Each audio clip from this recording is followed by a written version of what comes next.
మనం చరిత్రలో ఎన్నో అద్భుతాలు చూశాం.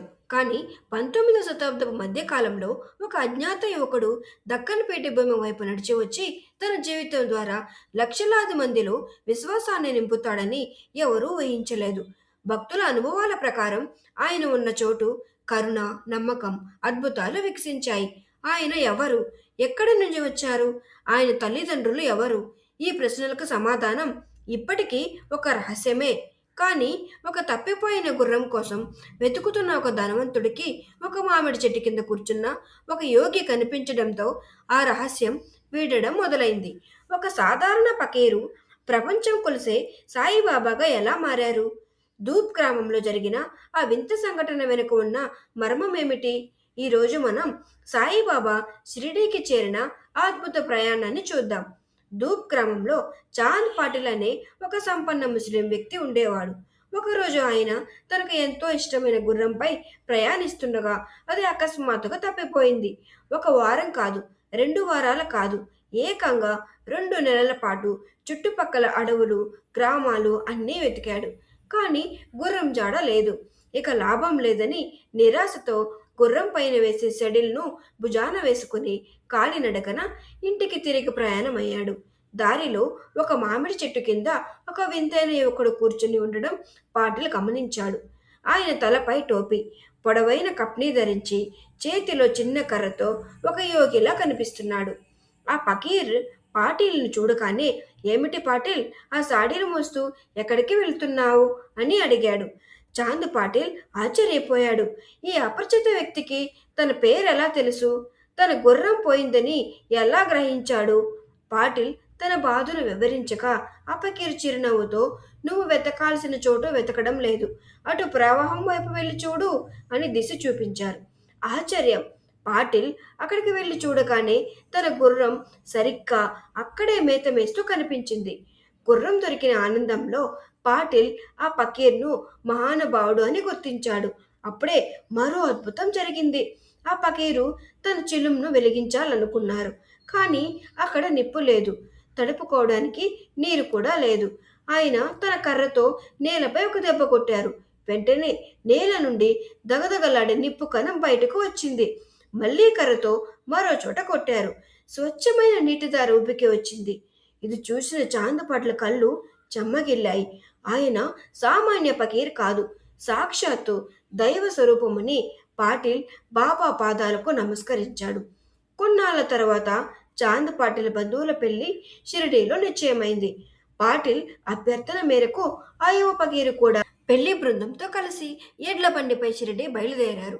షిరిడీ గ్రామ పొలిమేరల్లో ఉన్న ఖండోబా ఆలయం దగ్గర ఎడ్ల బండ్లన్నీ ఆగాయి.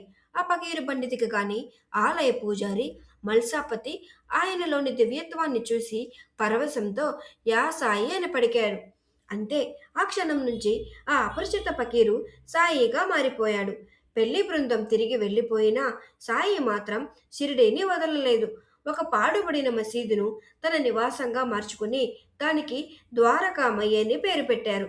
గోదావరి నది ప్రవహించే మహారాష్ట్ర భూమి.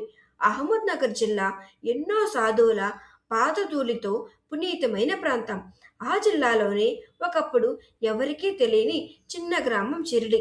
కానీ ఒక మహాత్ముడు ఆ గ్రామంలో అడుగుపెట్టిన క్షణం నుంచే షిరిడి యొక్క భాగ్యం మారిపోయింది. అతనే షిరిడి సాయిబాబా.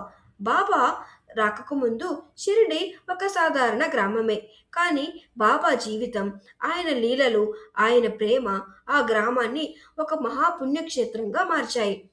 భక్తుల విశ్వాసం ప్రకారం బాబా పాదం మోపిన తరువాత షిరిడి మట్టి పరమ పవిత్రమైంది. పండరీపురం, ద్వారక, కాశీ వంటి పవిత్ర క్షేత్రాలతో సమానమైన ఆధ్యాత్మిక శక్తిని షిరిడి సంతరించుకుంది. ఈరోజు కోట్లాది మంది భక్తులు ఒకే నమ్మకంతో షిరిడీకి వస్తున్నారు. సబ్కా మాలిక్ ఏక్ అనే బాబా వాక్యం ప్రపంచమంతా మారుమోగుతుంది. అసలు సాయిబాబా ఎవరు? ఆయన గంభీరమైన సముద్రమంత ప్రశాంతత, ఒక చిన్న బిడ్డ వంటి నిష్కల్మషం, ప్రాచీన మునుల వంటి అపార జ్ఞానం కలిగిన రూపం. ఆయనకు ప్రాపంచిక సంపదలు, గౌరవాలపై ఎలాంటి ఆశ లేదు. ధనవంతుడైనా పేదవాడైనా ఆయన ముందు అందరూ సమానమే. బాబా మాటలు అమృతంలా ప్రవహించేవి. భక్తుల పాలిట ఆయన కేవలం ఒక సాధువు మాత్రమే కాదు. శ్రీకృష్ణుడు, శ్రీరాముడు, అల్లా అన్నీ ఆయనే. ఆయన సన్నిధే భక్తులకు ఒక దేవాలయం, ఒక ప్రార్థన. ఆయన పాదాలను తాకడం అంటే పవిత్ర నదులలో స్నానం చేసినంత పుణ్యం.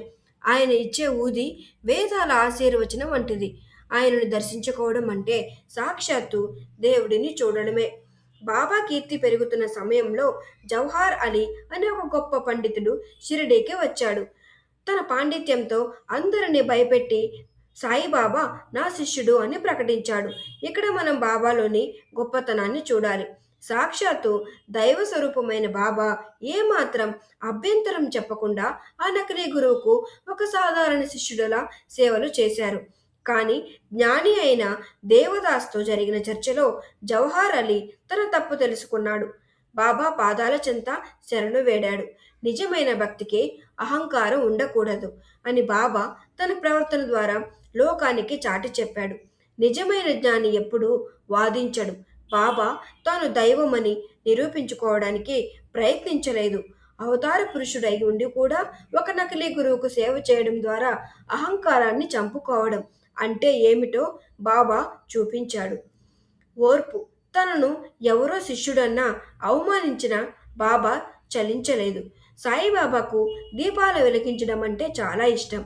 కానీ ఒకరోజు గ్రామంలోని వర్తకులు బాబాకు నూనె ఇవ్వడానికి నిరాకరించారు. బాబా ఏమాత్రం కోపడలేదు.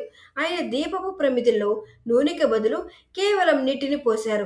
గ్రామం మొత్తం వింతగా చూస్తుండగా ఆ దీపాలు రాత్రంతా అద్భుతమైన కాంతితో వెలిగాయి. అహంకారంతో ఉన్న వ్యాపారులు బాబా పాదాలపై పడి క్షమాపణ కోరారు. ధూప్ గ్రామంలో ఒక గుర్రాన్ని వెతకడం కోసం మొదలైన ప్రయాణం కోట్ల మంది భక్తులకు దారి చూపే సాయి మార్గంగా మారింది. బాబా చెప్పిన అల్లాహ్ మాలిక్ మరియు శ్రద్ధ సబూరి అనే మాటలు నేటికి మనకి స్ఫూర్తినిస్తూనే ఉన్నాయి. చాందుపాటల పుణ్యమా అని ఆ రోజు ఆ పకీరు షిరిడీకి రాకపోయి ఉంటే ఈరోజు మనకు ఈ సాయి తత్వం దక్కేది కాదేమో. మీ జీవితంలో కూడా బాబా ఏదైనా అద్భుతం చేశారా? మీ అనుభవాన్ని కింద కామెంట్లో పంచుకోండి. ఈ వీడియో నచ్చితే లైక్ చేసి మరిన్ని సాయిబాబా చరిత్రల కోసం మా ఛానల్ని సబ్స్క్రైబ్ చేసుకోండి.